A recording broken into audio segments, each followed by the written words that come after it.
the 18th of November, 1986. Philadelphia, Pennsylvania. A woman dies in Hahnemann University Hospital. She is 26 years old. She weighs 82 pounds. Her mother is by her side. She had appeared on the cover of Vogue, American, British, and Paris editions. She had shot campaigns for Armani, Dior, Versace, and Yves Saint Laurent. At 18 years old, she was making over $500,000 a year, the highest paid model in the world. Photographers fought for access to her face. Magazine editors ordered second covers after seeing the first. She invented a category that the entire industry would spend the next 40 years building on. Her name was Gia Carangi, and she died of AIDS, alone, forgotten, at 26, becoming one of the first women in America to die of a disease the world was still too frightened to name out loud. Her funeral is held 5 days later at a small Philadelphia funeral home. The fashion world does not attend, not one person. Weeks later, photographer Francesco Scavullo learns of her death and sends a mass card to her family. That is what the world's first supermodel received from the industry she helped create. She said it herself. Before the end, modeling is a short gig. She was right. She just didn't know how short. This is Gia Carangi. Welcome to her story. Chapter 1, Philadelphia, 1960. The girl nobody could hold on to. Gia Marie Carangi was born on the 29th of January, 1960, in Philadelphia, Pennsylvania. She was the third and youngest child of Joseph Carangi, a restaurant owner who ran a local chain called Hoagie City, and Kathleen Carangi, née Adams, a homemaker. The family lived in the Torresdale section of northeast Philadelphia, a working-class neighborhood of row houses and Catholic parishes, and the particular blue-collar pride of a city that has always known exactly who it is. The marriage between Joseph and Kathleen was not a happy one. By multiple accounts it turned violent, and when Gia was 11 years old in 1971, her mother left. She did not take Gia with her. She simply left. Joseph Carangi stayed. The children stayed, and Gia Carangi, 11 years old, absorbed a wound that would never properly heal, and that would shape every significant relationship and every significant decision she made for the rest of her life. This is not a peripheral detail. It is the central fact. Everything that came after, the desperate need for female approval, the intensity of her attachments to women, the way she latched on to Wilhelmina Cooper with a fervor that went far beyond professional admiration, the way Cooper's death destroyed her, all of it traces back to that moment in 1971 when her mother walked out of the Torresdale house and didn't take her.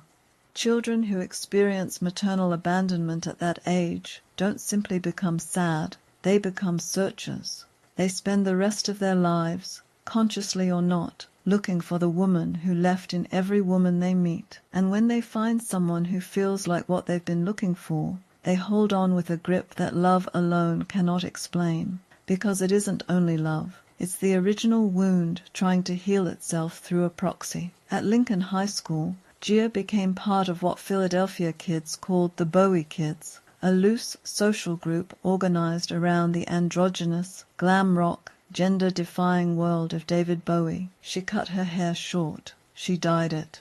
She shopped vintage before the word existed. Men's button-down shirts, distressed Levi's 501s, beaten-up leather boots.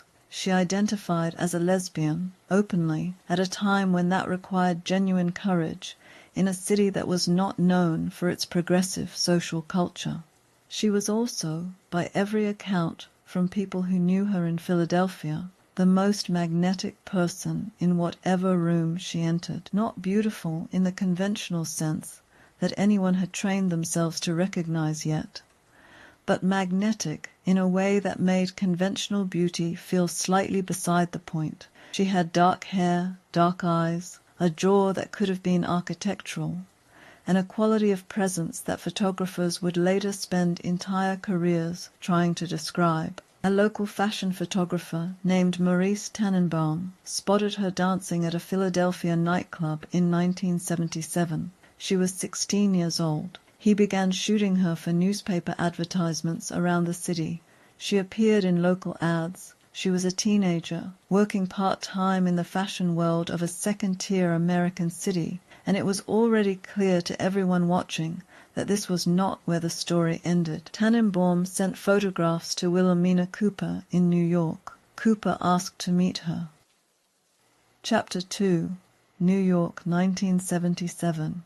The Agency, the Agent, and the Instant Star. Wilhelmina Cooper was one of the most powerful women in the American fashion industry in 1977. Born in Holland, she had herself been a top model in the 1960s before founding her own modeling agency, Wilhelmina Models, in 1967. By the mid-1970s, her agency was one of the 2 or 3 most prestigious in New York. She had an eye for talent that was essentially uncanny, and she had a way of operating that combined commercial ruthlessness with genuine personal warmth toward the women on her roster. When 17-year-old Gia Carangi walked into her office, Cooper signed her on the spot. She didn't need to think about it. She looked at the girl from Philadelphia, unpolished, slightly chaotic, wearing nothing that resembled what models were supposed to wear to agency meetings, and she saw something that her years in the industry had trained her to recognize, a face that was going to change what the industry thought a face could look like. The fashion world of the late 1970s was dominated by a very specific aesthetic, tall, blonde, blue-eyed, Northern European in feature and presentation. Gia Carangi was none of these things. She was dark-haired, dark-eyed, androgynous in a way that felt dangerous rather than merely unusual. She wore no makeup to her first industry meetings. She had what her biographer Stephen Fried later called a boy-girl look. Not ambiguity exactly, but a quality of existing outside the binary that the industry's standard of beauty had never previously found a way to value. She moved to New York in 1977. She was 17 years old. She had no portfolio, no training, no money, and no contacts beyond the connection Tannenbaum had made for her. She found an apartment, started showing up for the shoots Cooper arranged, and began the process of becoming Gia. In September 1978, she walked into a photo shoot and met Sandy Linter, a makeup artist, who would become one of the most important relationships of her life. Linter later described the meeting with the kind of specificity that comes from a moment you know immediately matters. Gia came in, threw her feet up on the desk, picked up Linter's punk sunglasses, put them on, folded her arms, and stared. That was the introduction. No words, just presence.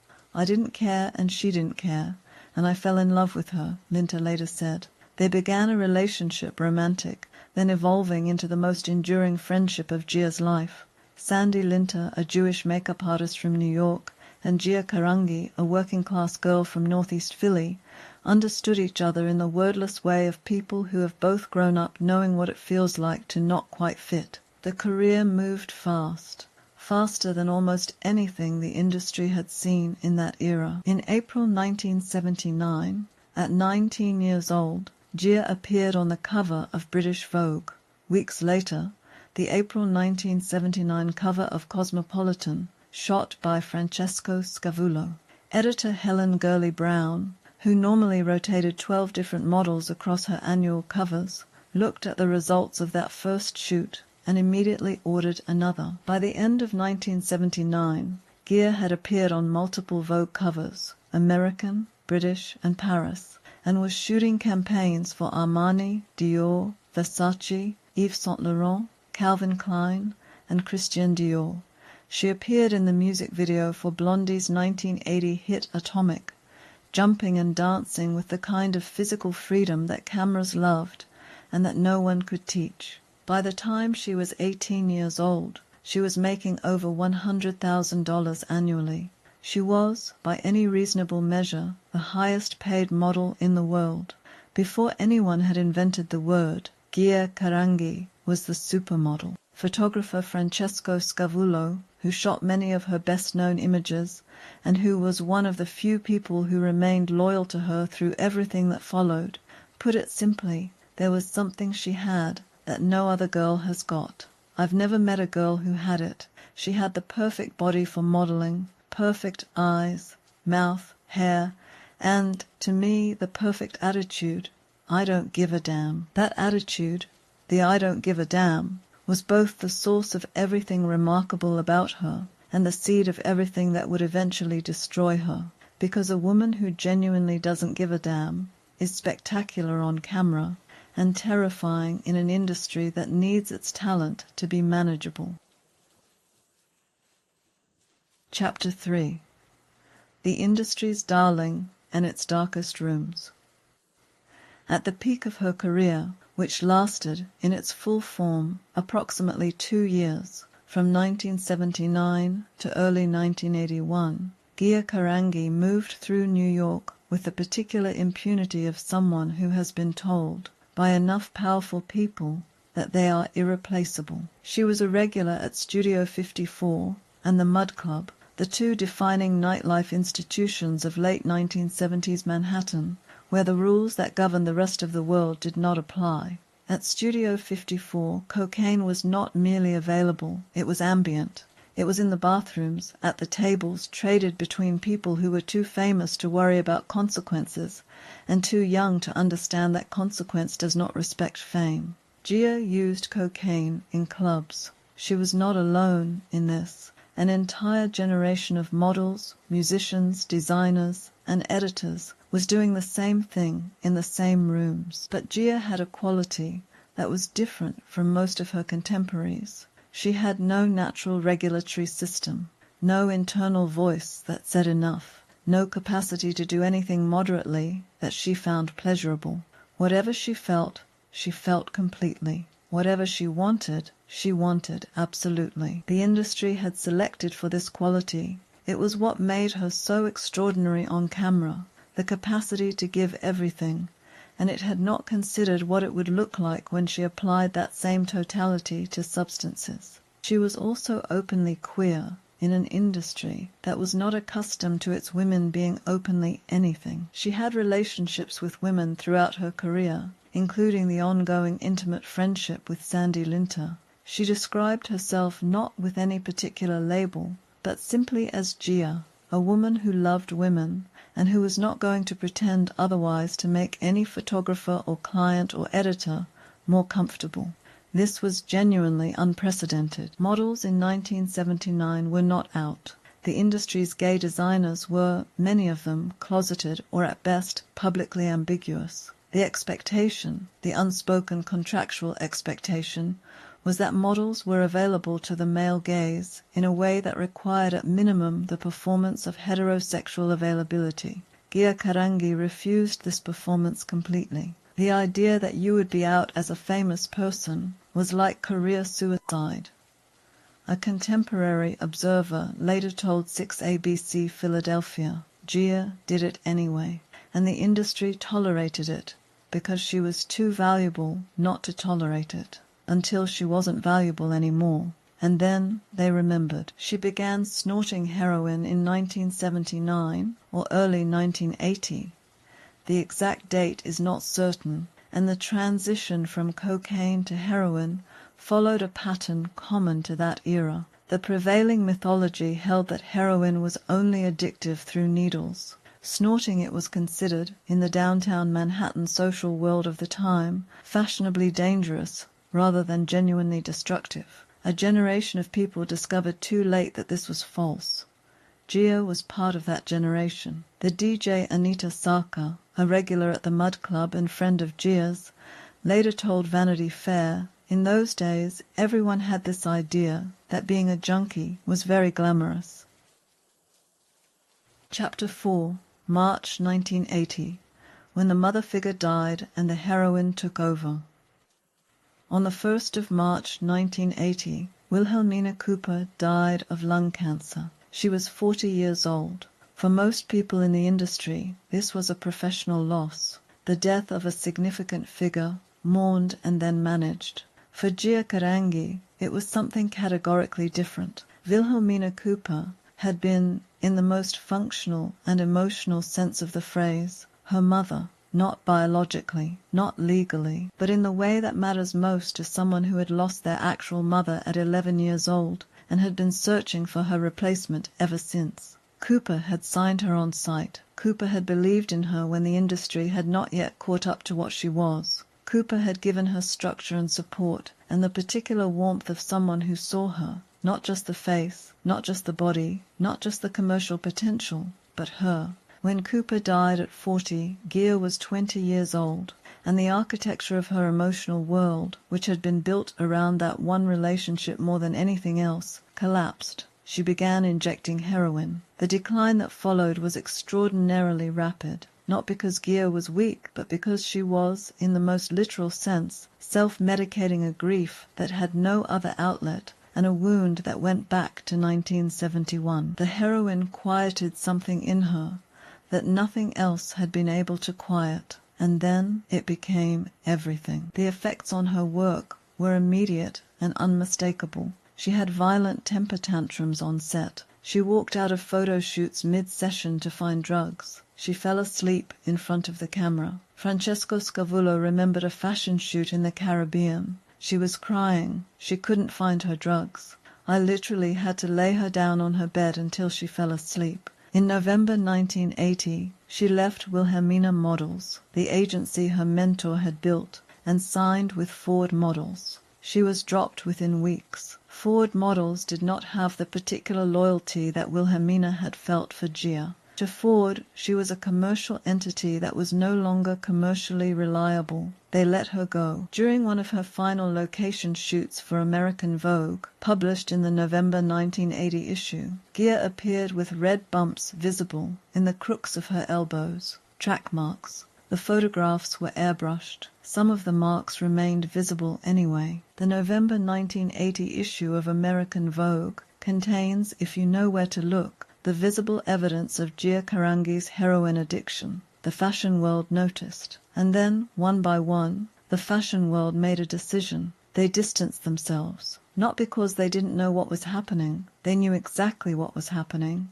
But because association with a heroin addict was bad for business. Sandy Linter, at one point, stopped returning her calls. She wrote in later accounts that she had been afraid that staying close to Gia would damage her own career. This is not a judgment of Sandy Linter. It is a description of how an industry responds when a human being becomes a liability. In May 1981, Gia underwent hand surgery. The reason was this. She had injected herself in the same place so many times that there was an open, infected tunnel leading into her vein. Her biographer, Stephen Fried, documented this. She was 21 years old, having surgery on her hand because of the physical destruction her addiction was doing to her body. In March 1981, she had been arrested after driving into a fence in a suburban neighborhood. She was taken into custody and found to be under the influence of alcohol and cocaine. She was 21 years old. Chapter 5.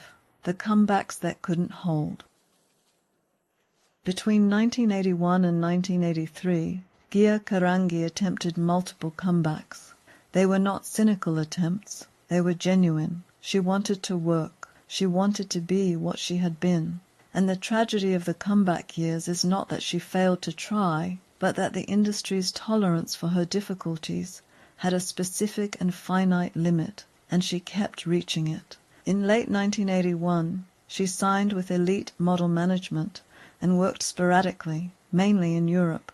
In April 1982, her last cover appearance for an American magazine, she appeared on the cover of Cosmopolitan. Scavullo shot it. It was, in effect, a gift from him, an attempt to give her the visible commercial success she needed to persuade the industry to take her back. Her arms were hidden in the image because of her heroin use. She knew. She knew her arms were being hidden. She shot the cover, and she knew what it meant, and she did it anyway, because the alternative, not working at all, was worse. Richard Avedon gave her another chance. She showed up to a Versace shoot, told everyone she was going out for cigarettes, and never came back. The shoot was abandoned. In her appointment book, a detail that her biographer documented and that is almost unbearable to read. Gia wrote the words, "get heroin." She misspelled it. The word she was trying to write was heroin. She wrote heroin instead. The accidental substitution of the word for a female hero into the note reminding herself to buy the drug that was killing her is the kind of detail that fiction writers would reject for being too on the nose. It is true, not on the nose. It is just the kind of truth that doesn't require improvement. She quit modeling in 1983, or rather, modeling quit her. By the end of 1983, there was no longer enough work to constitute a career.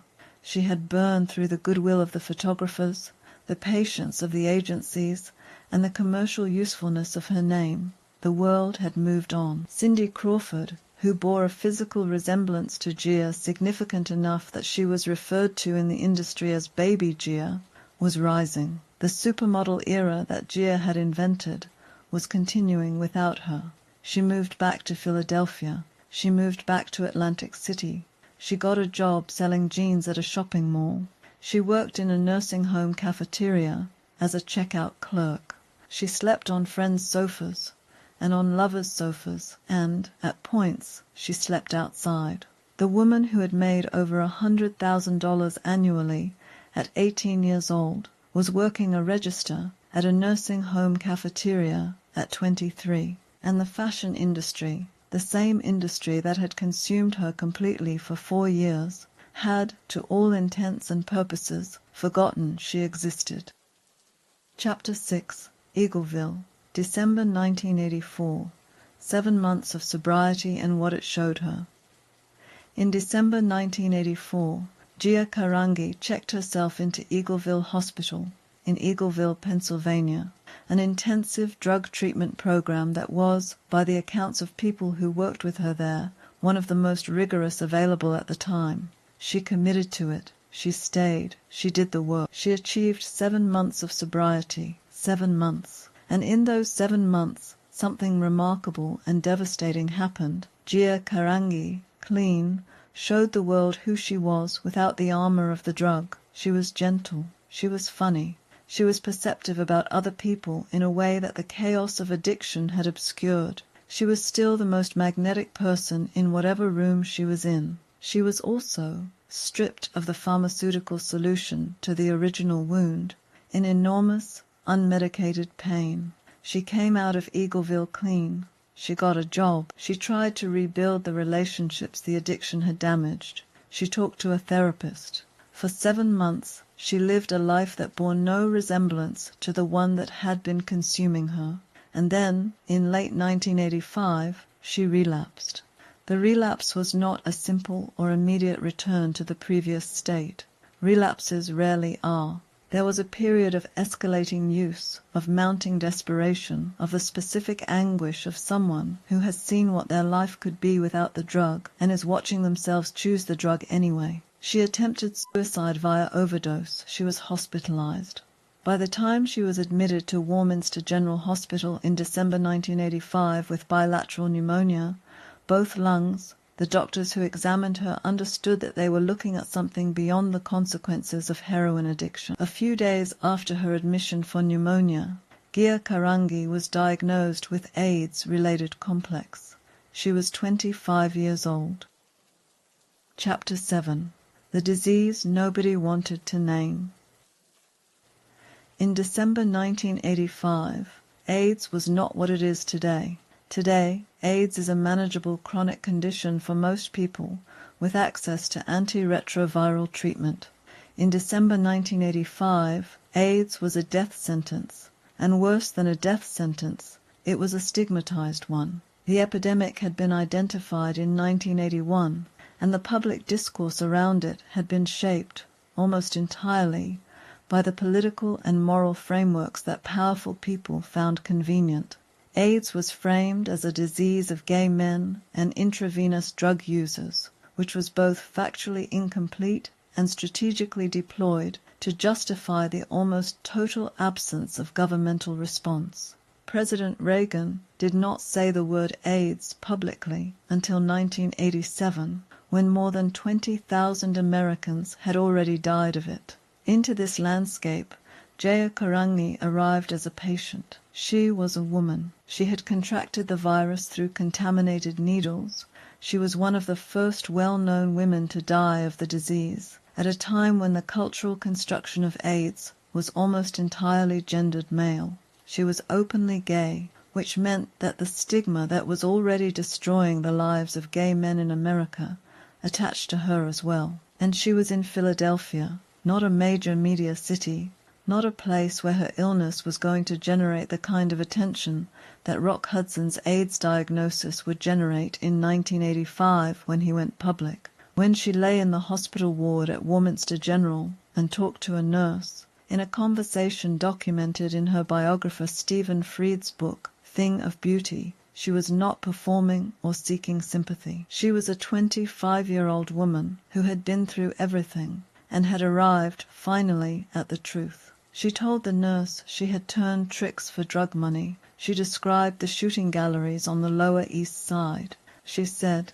with the directness that had always been her defining quality, "Don't do it. Even if she wants it, don't let her do it. I used to be a model. You don't want your kid to be a model." The nurse's daughter had told her she wanted to be a model. Gia Carangi, 25 years old, and dying of AIDS in a Pennsylvania hospital ward, told her not to let her. She was discharged from Warminster General on the 26th of June, 1986, with a prescription for lithium, a referral to a mental health center, an AIDS task force referral, and a prognosis described in the discharge paperwork as fair. Her stepfather refused to let her move back into the family home. He was afraid of AIDS, as most people were in 1986, in ways that reflected both genuine ignorance and the cultural stigma that had been deliberately cultivated around the disease. Her mother, the woman who had left when Gia was 11, the original wound, took her in. Kathleen Carangi took her daughter back. Whatever the complications of their history, whatever the distance that had accumulated in the years since 1971, Kathleen was there at the end. On the 18th of October, 1986, Gia was admitted to Hahnemann University Hospital in Philadelphia. She was weak. She had been sleeping outside in the rain. She had been assaulted. The blood tests confirmed what the December 1985 diagnosis had established: AIDS-related complications progressing. She was hospitalized for a month. Chapter 8, November 18, 1986. The ending nobody showed up for. On the 18th of November 1986, Gia Marie Carangi died at Hahnemann University Hospital in Philadelphia. She weighed 82 pounds. She was 26 years old. Her mother was by her side. No one from the fashion world was there. Not a photographer, not an agent, not a designer, not a magazine editor, not a single person from the industry she had helped build, and that had built her, and that had dropped her, and that had kept building without her. Her funeral was held on the 23rd of November, 1986, at a small funeral home in Philadelphia. The guest list was family and a small number of Philadelphia friends. None of the names that appear in the history of late 1970s and early 1980s fashion appear on any account of who was present. Weeks later, Francesco Scavullo, who had remained her friend longer than most, who had given her the 1982 Cosmopolitan cover as an act of personal loyalty, learned of her death. He wept. He said we were hysterical crying in the studio when we heard. He sent a mass card to her family. A mass card. That was the industry's farewell to the woman who had invented the job. 2 years after Gia's death, in September 1988, her father, Joseph Carangi, died of an inoperable brain tumor. He was 64 years old. He had outlived his youngest daughter by less than 2 years. Cindy Crawford, baby Gia, the model who had risen as Gia fell and who bore a physical resemblance that the industry could not stop remarking on, went on to become one of the most successful models in the history of the profession. She built exactly the kind of durable, decades-long career that Gia had been dismantled before she could build. The comparison is not entirely fair. Crawford's circumstances, her management, her era were all different, but it is impossible to look at the parallel careers and not understand something about what the industry was capable of producing when the human being inside the career was able to stay inside the career. In 1993, Stephen Fried published Thing of Beauty, The Tragedy of Supermodel Gia, the biography that finally told Gia's story in full, with the access to people and documents that the distance of time had made possible. It was the book that kept her story alive until the film arrived. In 1998, HBO produced a television film simply called Gia. Angelina Jolie, then 22 years old and largely unknown to the mainstream audience, played Gia Carangi. Faye Dunaway played Wilhelmina Cooper. Mercedes Ruehl played Kathleen. The film won Jolie the Golden Globe for Best Actress in a limited series or TV movie. It won her the Screen Actors Guild Award. It was the performance that introduced Angelina Jolie to the world, which means that one of Jolie's most important career events was built on the bones of Gia Carangi's story. Jolie said afterward, "You think, God, she didn't need drugs. She was a drug." Chapter 9. What she left behind and what the industry took from her. There is an accounting to be done here, and I want to do it plainly. The fashion industry of the late 1970s and early 1980s took a 17-year-old girl from a working-class Philadelphia neighborhood, a girl who was already carrying the wound of maternal abandonment, already using cocaine recreationally, already showing the signs of someone with no protective distance between herself and what she felt, and it placed her at the center of the most demanding, the most consuming, the most psychologically punishing environment it had to offer. It paid her extremely well. It celebrated her enormously. And when she began to show the human consequences of that environment, the addiction, the behavioral instability, the inability to function within the structures the industry required, it walked away, cleanly, quickly, without apology. The industry did not cause Gia Carangi's addiction. Heroin is heroin. The wound that made her vulnerable to it was there before modeling found her. But the industry found that wound, put it in front of the brightest possible lights, and then expressed surprise and disappointment when the wound did not heal under those conditions. She was the first supermodel. That title is contested. Twiggy, Jean Shrimpton, Janice Dickinson, Cheryl Tiegs all have their advocates, but the consensus among fashion historians is that Gia Carangi, at 18 years old, was the first model to command the fees, the covers, the cultural attention,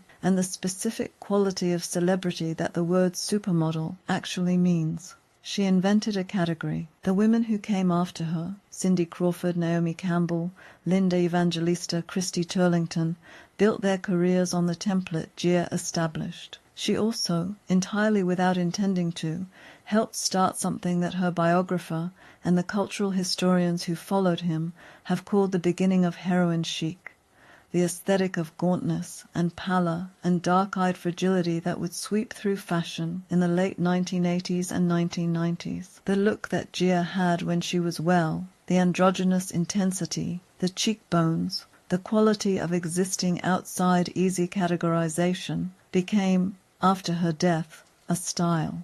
The irony is complete and vicious. The woman who died of heroin addiction is credited, at least in part, with inspiring a fashion aesthetic named for the drug that killed her. She was also one of the first notable women to die of AIDS in America. She died in November 1986. Rock Hudson had died of AIDS in October 1985. His death had been the first major celebrity AIDS death and had finally begun to shift public consciousness. But Hudson was a man, and a straight presenting man at that. Gia Carangi was a woman, and an openly queer woman, dying in a Pennsylvania hospital with a disease that most of America was still processing through the framework of moral judgment rather than medical fact. She was 26 years old. She had been one of the most photographed humans on Earth. She had, in the 5 years between her first Vogue cover and the end of her career, appeared on the covers of Vogue in its American, British, and Paris editions, on 5 covers of Cosmopolitan, in campaigns for Armani, Dior, Versace, Yves Saint Laurent, Calvin Klein, and Diane von Furstenberg, and in the music video for one of the defining pop songs of 1980. She had done all of this by the age of 22. She died at 26. The last words of hers that anyone has widely recorded came from that hospital ward in Pennsylvania. The conversation with the nurse whose daughter wanted to be a model. She said, "Don't do it. Even if she wants it, don't let her do it. I used to be a model. You don't want your kid to be a model." It is impossible to know whether she meant this entirely or whether it was the despair of a particular moment speaking.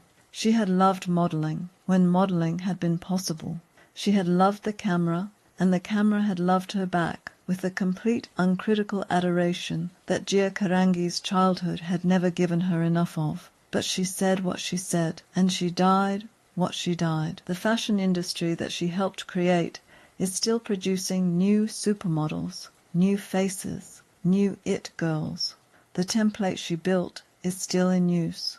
The word supermodel, which did not exist before Gia Carangi made it necessary, is still applied to women who do, in various ways, what she did first. Her grave is in Philadelphia. Her name is on a headstone in a city that produced her, and then watched her go, and then decades later claimed her back as one of its own. She would have turned 66 in January 2026. She died at 26. And the funeral that the fashion world did not attend is still, after all these years, the most eloquent statement anyone has made about what the industry actually values, and what it does when the thing it values stops being useful. Modeling is a short gig. She said it herself. She just didn't know it was going to be this short.